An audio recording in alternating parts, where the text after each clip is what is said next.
Tamba, nangangampanya na bilang presidente sa 2028, pambihira no. Ang aga-aga namumuliti kaagad to si Tamba. Nakikita nyo ba? Napapansin nyo? Puro photo ops, puro commercial advertisement, puro about Tamba. Nakakita ba kayo ng ganyan? Nakatatapos lang ng eleksyon, misto lang parang presidente kung gumalaw. Hindi po yan ang kailangan ng ating bayan. Ito si Tamba Luslos, wala na atang trabahong ginagawa. Kaya kahinalal ng taong bayan, ay hindi ka pala hinalal, wala kang kalaban.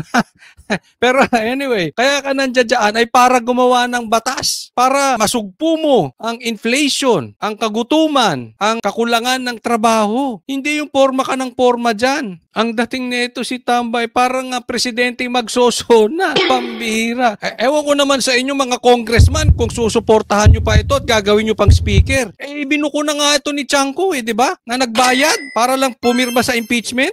Nagkakagulo ang bansa natin dahil dyan sa impeachment na yan. Yung pala nagbayad, di umano. According to Chanco, yan si Tamba. Tapos, ibabalik yung House Speaker ulit. May makonsensya naman kayo mga congressman. Galaw-galaw naman, di ba? Kung kayo ay talaga para sa inyong distrito, kayo ay talaga para sa taong bayan, ba't nyo ibabalik pa yan? Ginawa lang niyang campaign platform, yung kamera. Pambihira naman, Imbis na pinaliwanag kung ano yung sinabi na yung pumirma ay binayaran. Instead na ipaliwanag ito at sagutin ito ni Tamba Luslos, anong ginagawa? Puro pa pogi. Pogi-pogi. Buti kung pogi.